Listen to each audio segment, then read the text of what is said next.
तो भैया किसी ने सच ही कहा है कि एक छोटी सी बात कहानी बन सकती है। एक छोटी सी बात कहानी बन सकती है। अगर जिद पर आ जाए लड़के तो भगत सिंह महाराणा प्रताप, और अगर जिद पर आ जाए लड़कियां तो झांसी की रानी बन सकती है। झांसी की रानी बन सकती है। वीडियो स्टार्ट करने से पहले थोड़ा अगला साल की कहानी बताते हैं। एक लड़का था जो ट्यूशन पढ़ता था मेरे पास ही, लेकिन वो जो है शुरू से कुछ ध्यान नहीं दिया पढ़ने में। प्री बोर्ड जब एग्जाम देने के लिए गया था तो भाई वो कुछ लिख नहीं पा रहा था, उसको समझ में नहीं आने लगा लास्ट टाइम में कि क्या पढ़े क्या नहीं पढ़े, कौन टॉपिक पढ़े, इतना लंबा सिलेबस है। फिर उसको हर एक चैप्टर का इंपॉर्टेंट टॉपिक बता दिया कि बाबू ये सबसे बार बार क्वेश्चन आता है, क्वेश्चन बैंक में भी देख लेना। फिर वो लड़का जो मन से तैयारी किया और आप विश्वास नहीं करोगे उसका 82 नंबर आया। ठीक है, लग रहा था कि वो फेल हो जाएगा, लेकिन वो मात्र 15-20 दिन तैयारी करके 82 नंबर लाया। तो आज के वीडियो में आप लोगों को जो आपके पास 10 चैप्टर है, 10 चैप्टर का इंपॉर्टेंट टॉपिक बताने वाले हैं। काफी सारा स्टूडेंट कंफ्यूजन में रहता है कि सर एक चैप्टर का इतना लंबा सिलेबस है, मतलब 52-55 पेज भर गया है, कौन पेज पढ़े, कौन टॉपिक पढ़े, कुछ समझ में नहीं आ रहा है, कहां से पढ़े, इतना लंबा लंबा चैप्टर कैसे कंप्लीट करें। तो चलो हर एक चैप्टर का इंपॉर्टेंट टॉपिक बता देते हैं, जिससे हर बार परीक्षा में क्वेश्चन पूछा जाता है।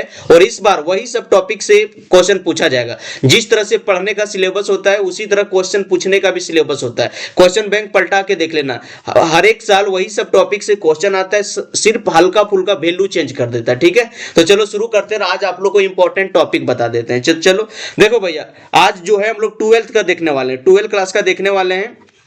12th क्लास में आपका जो है टोटल 10 चैप्टर है। पहला चैप्टर है सॉल्यूशन। सॉल्यूशन से आपका जो है, चलो इसमें मार्क कर ले चलते हैं।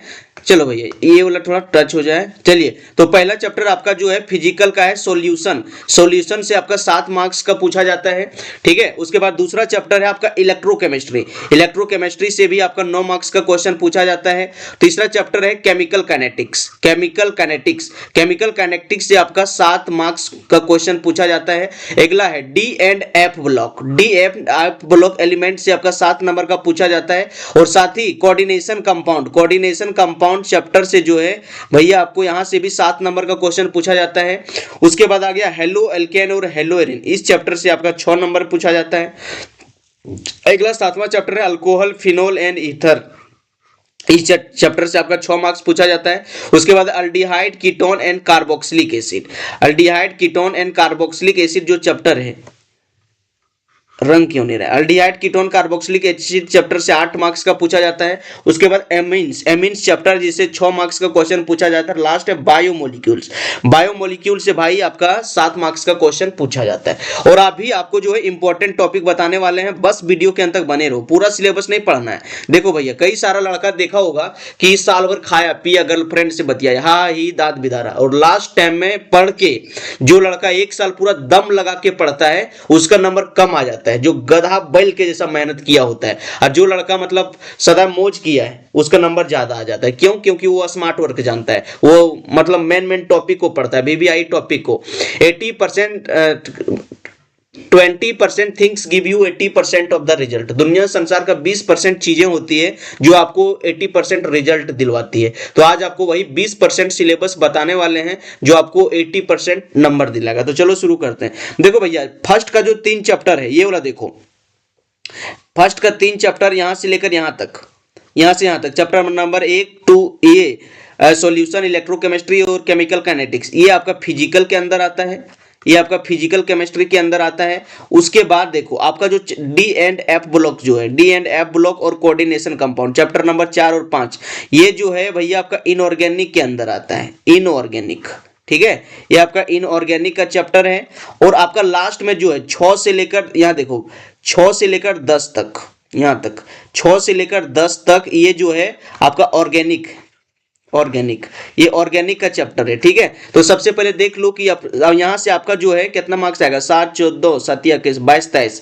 आपका जो है फिजिकल केमिस्ट्री से आपका 23 मार्क्स का क्वेश्चन आता है।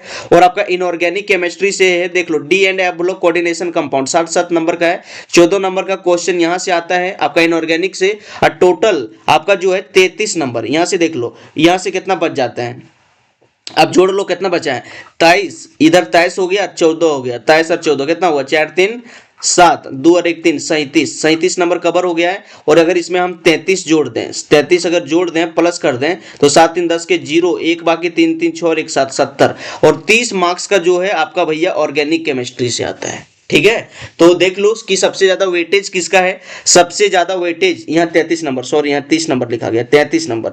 तो सबसे एक बार देखो यहाँ 33 लिखा गया है, थोड़ा इसको 30 लिखा गया, 33 कर लेते हैं इसको थोड़ा। यहाँ जो है आपका जो है 33 नंबर का क्वेश्चन जो है, 33 मार्क्स का क्वेश्चन जो है ओनली फॉर ऑर्गेनिक केमिस्ट्री से आता है। सबसे ज्यादा वेटेज है आपका ऑर्गेनिक केमिस्ट्री, फिर यहाँ से और ये वाला। ठीक है, तो चलो शुरू करते हैं चैप्टर वाइज। देखो पहला है फिजिकल केमिस्ट्री का पहला चैप्टर है सॉल्यूशन। सॉल्यूशन जो चैप्टर है भैया, इसमें देखो ये आपका जो चैप्टर है सॉल्यूशन, ये देखो सॉल्यूशन चैप्टर में आपका जो है मोलारिटी, मोलारिटी क्या होता है। ठीक है, ये मिट क्यों नहीं रहा ठीक से जी, 1 मिनट रुको। ये देखो मोलारिटी क्या होता है, मोलालिटी क्या होता है, मोल फ्रैक्शन क्या होता है, ये सब जो है इसका आपको डिफिनेशन पता होना चाहिए। एक मार्क्स में आपको जो है न्यूमेरिकल आ जाता है इसका ऑब्जेक्टिव क्वेश्चन में, और नहीं तो 1 मार्क्स में जो है आपका सेक्शन बी में नोट्स लिखने के लिए, डिफाइन करने के लिए आ जाता है, तो इसको पता होना चाहिए। दूसरा चीज है भैया आपका कॉलिगेटिव प्रॉपर्टी। कॉलिगेटिव प्रॉपर्टी क्या होता है, कॉलिगेटिव प्रॉपर्टी कितना होता है, हर किसी को पता होना चाहिए। ठीक है, उसके बाद देखो ये हेनरी लॉ एंड रॉल्ट्स लॉ, ये बहुत इंपॉर्टेंट टॉपिक है इस बार के लिए, 2026 के लिए रॉल्ट्स लॉ बहुत इंपॉर्टेंट टॉपिक है, तो इसको आपको कर लेना है। ठीक है, और नेक्स्ट है आइडियल सॉल्यूशन और नॉन आइडियल सॉल्यूशन। इसके बीच में भैया कभी डिफरेंस बिटवीन पूछ लिया जाता है, तो इसको याद रखना है कि आइडियल सॉल्यूशन क्या होता है, नॉन आइडियल सॉल्यूशन क्या होता है। और अगला है वेंट हॉफ फैक्टर, इसको आपको कंप्लीट करना है। अगला देखो न्यूमेरिकल कहां से आता है, न्यूमेरिकल जो है वेपर प्रेशर, वेपर प्रेशर से जो न्यूमेरिकल आता है relating lowering in vapour pressure, relating lowering in vapour pressure topic से जो है न्यूमेरिकल बार बार आ जाता है। ठीक है, तो इसको आपको मतलब कंप्लीट कर लेना है, कॉलिगेटिव प्रॉपर्टी आपको जो है कंप्लीट करना है। और अगला है फ्रीजिंग पॉइंट, एक न्यूमेरिकल जो है फ्रीजिंग पॉइंट निकालने के लिए आ जाता है। देखो 2025 में इसे फ्रीजिंग पॉइंट निकालने के लिए आया था न्यूमेरिकल। इसका मतलब ये है कि इस बार 2000 जो आपका 26 है, यहाँ चांसेस बन रहा है कि आपका relating lowering in vapour pressure से आपको न्यूमेरिकल दे सकता है। तो ये सब इंपॉर्टेंट टॉपिक है, कभी कभी क्वेश्चन रिपीट भी हो जाता है, इसीलिए सारे टॉपिक को आपको कंप्लीट कर लेना है। चलो नेक्स्ट चैप्टर देखते हैं। नेक्स्ट चैप्टर आपका इलेक्ट्रोकेमिस्ट्री, यहां देख लो इलेक्ट्रोकेमिस्ट्री, इसमें कौन इंपॉर्टेंट है उसको भी देख लो। आपका जो नेक्स्ट चैप्टर है वो इलेक्ट्रोकेमिस्ट्री। इलेक्ट्रोकेमिस्ट्री में फ्राइडे लॉ, फ्राइडे का फर्स्ट लॉ, फ्राइडे का सेकंड लॉ कंप्लीट कर लेना है। और नर्स इक्वेशन, नर्स इक्वेशन का जो न्यूमेरिकल होता है वो भैया आपको कंप्लीट कर लेना है। और अगला है E cell, E cell E not cell निकालने के लिए जो आता है वो आपको न्यूमेरिकल पता होना चाहिए। कोलराउस लॉ क्या होता है ये आपको कंप्लीट कर लेना है। और बैटरी, बैटरी के बारे में भी थोड़ा पढ़ लेना है, ये सब इंपॉर्टेंट टॉपिक होता है, बार बार क्वेश्चन ये सबसे पूछा जाता है। अगला चैप्टर जो है वो है आपका भैया केमिकल काइनेटिक्स। अगला चैप्टर है केमिकल काइनेटिक्स। केमिकल काइनेटिक्स में देखो इसमें जो है यूनिट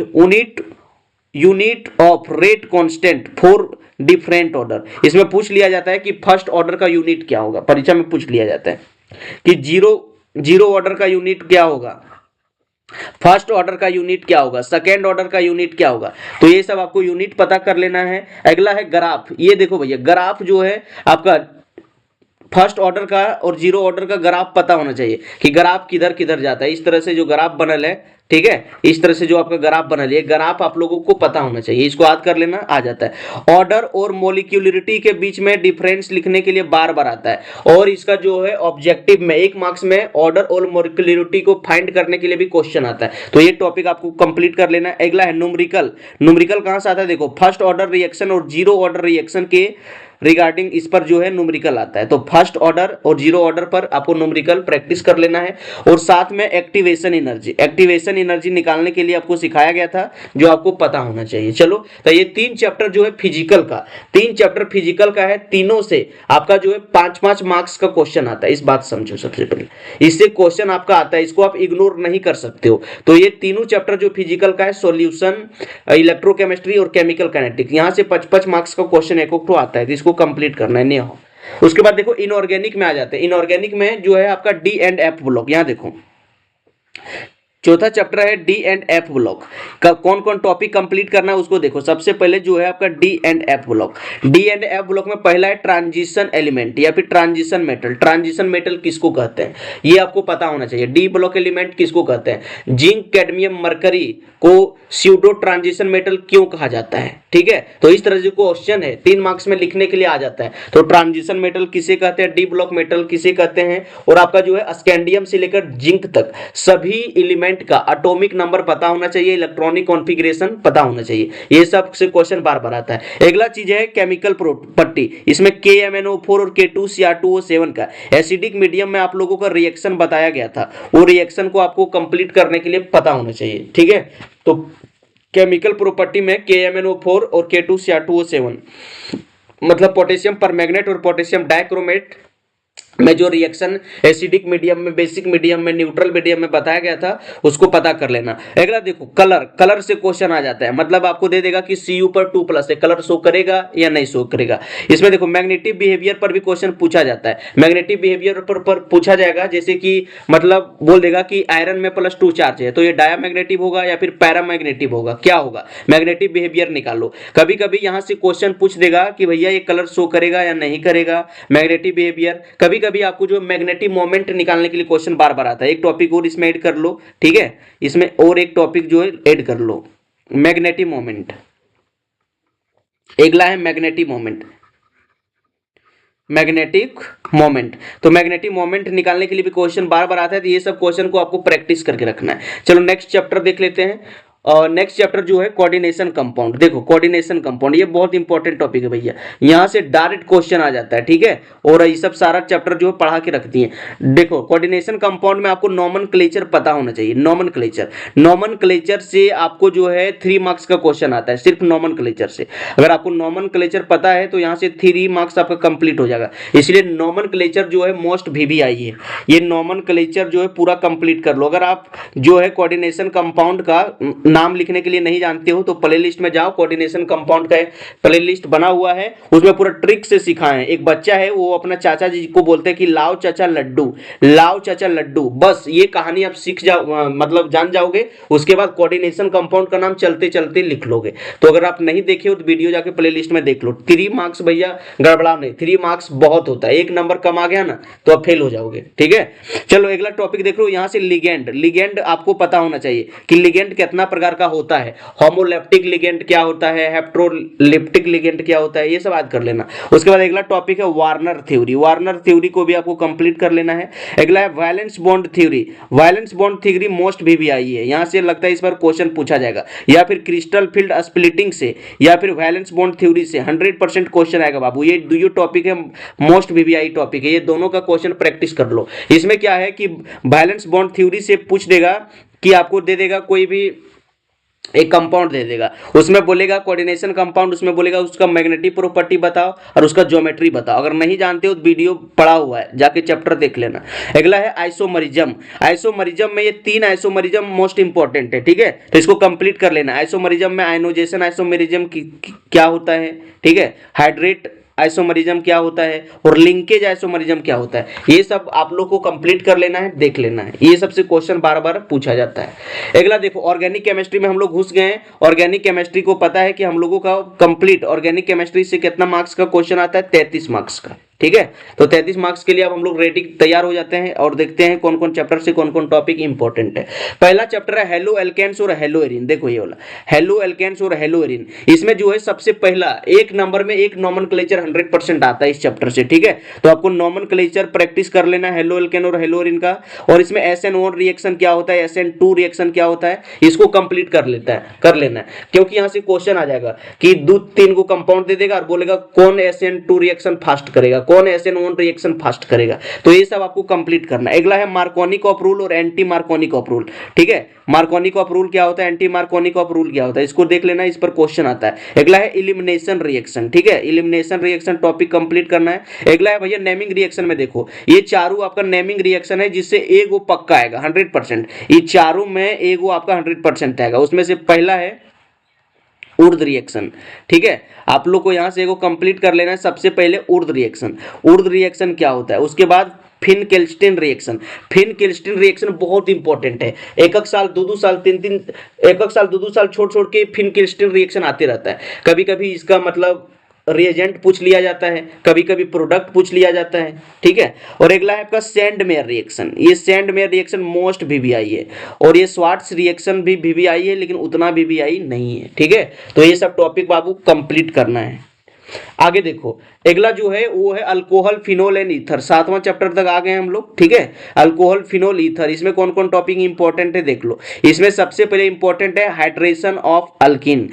हाइड्रेशन ऑफ अल्कीन में हम लोग पढ़े थे एसिड कैटलाइज हाइड्रेशन, वो रिएक्शन को देख लेना। हाइड्रेशन ऑफ अल्कीन में 3 रिएक्शन पढ़े थे। 3 रिएक्शन कौन कौन था एक बार आज दिलाते हैं, ठीक है। इसमें पढ़ाया गया था एसिड कैटलाइज हाइड्रेशन, और दूसरा पढ़ाया गया था HBO हाइड्रोबोरेशन ऑक्सीडेशन, और तीसरा बताया गया था OMDM मतलब ऑक्सीमर्क्यूरेशन डीमर्क्यूरेशन। ये 3 को आपको पढ़ाया गया था, लेकिन जिसमें उसमें पहला जो है एसिड कैटलाइज हाइड्रेशन VVI है बोर्ड एग्जाम के लिए, तो उसको आप लोग को कंप्लीट कर लेना है। अगला है डिहाइड्रेशन ऑफ अल्कीन, ठीक है। डिहाइड्रेशन ऑफ अल्कीन टॉपिक को देख लेना, इससे क्वेश्चन आते रहता है। अगला है कॉल्वे रिएक्शन, भैया बहुत इंपॉर्टेंट है, नेमिंग रिएक्शन है, बार बार पूछा जाता है। एक रिमन टिमन रिएक्शन, ये भी बहुत इंपॉर्टेंट रिएक्शन है, इसको भी कंप्लीट कर लेना है। अगला है William synthesis of ether, William synthesis of reaction, ठीक है, इसको कंप्लीट कर लेना है। और फिनॉल का रिएक्शन, जो फिनॉल का रिएक्शन बहुत इंपॉर्टेंट है, इसको भी याद कर लेना है, परीक्षा में डायरेक्ट पूछ देता है कि जब हम लोग फिनॉल का रिएक्शन करवाते हैं,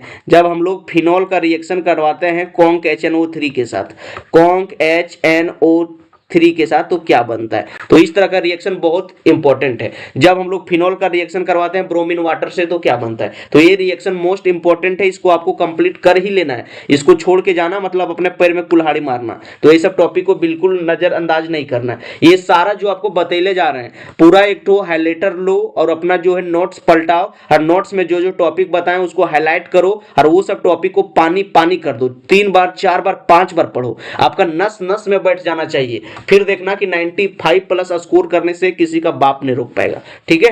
चलो अगला देखते हैं।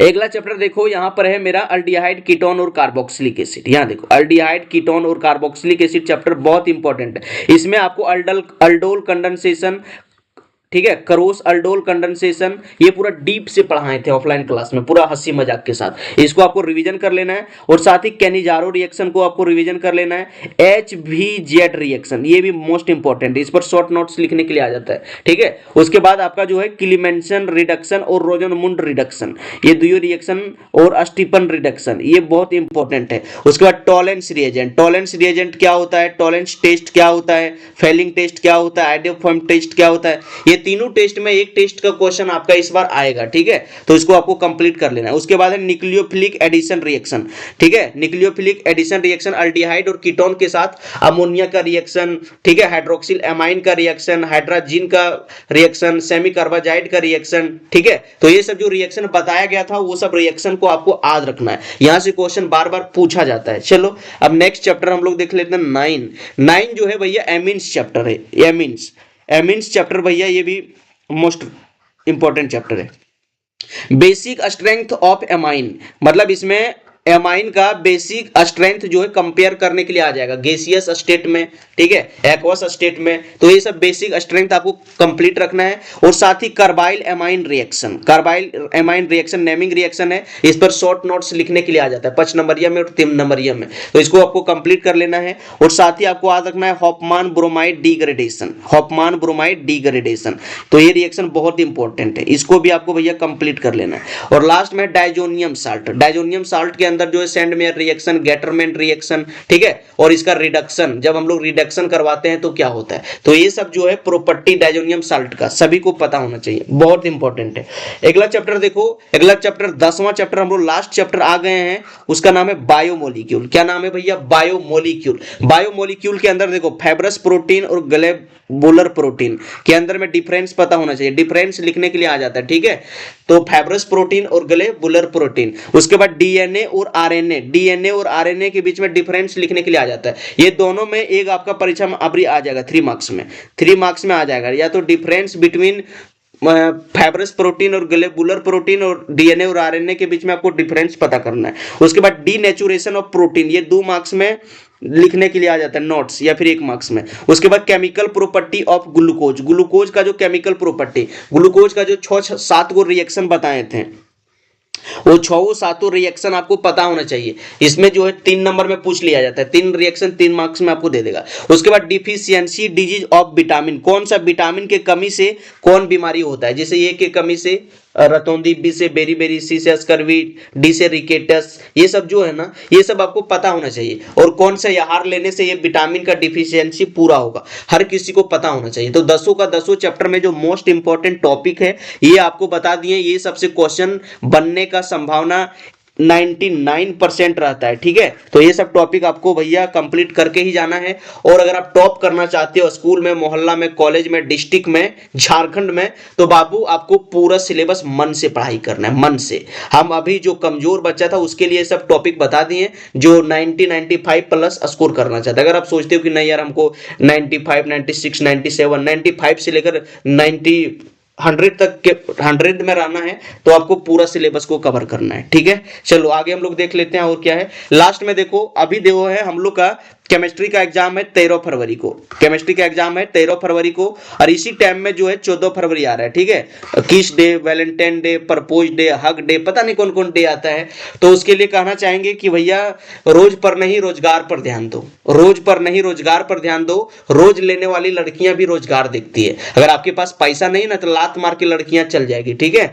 तो वही कहना चाहेंगे कि तितली के पीछे मत भागो, बगीचा को लगाओ। जब सुंदर सा बगीचा लगाओगे तो तितली अपने आप आएगी। मतलब खुद को उस काबिल बनाओ ताकि लड़कियां खुद आपको प्रपोज करे और आपसे बात करना चाहे। ऐसे नहीं कि लड़कियों के पीछे दौड़ दौड़ के चप्पल जूता घिस लो। देखो लास्ट में एक बहुत सुंदर शायरी है कि बन जाते हैं लाखों रिश्ते जब पैसा पास होता है, बन जाते हैं लाखों रिश्ते जब पैसा पास होता है, टूट जाते हैं वो रिश्ते गरीबी में, टूट जाता है वो रिश्ता गरीबी में जो सबसे खास होता है। इस बात को समझो। अभी थोड़े दिन के पहले इंस्टाग्राम पर, फेसबुक पर देखा होगा कि एक वीडियो वायरल हो रहा था तारा का। तारा जो उसका बॉयफ्रेंड था, नीचे दोनों गई थी स्टेज शो को देखने के लिए, तो उसका गर्लफ्रेंड जो है ऊपर स्टेज पर चढ़ी और दोनों डांस कर रहा था और उसके किस कर लिया, ठीक है। उसका बॉयफ्रेंड सामने था, दूसर मेल के पास चला गया। सोचो कितना, मतलब पैसा ही सब कुछ होता है बाबू। अगर आपके पास पैसा नहीं ना तो लड़कियां जो है आपको लात मार के भाग जाएगी, छोड़ के चल जाएगी।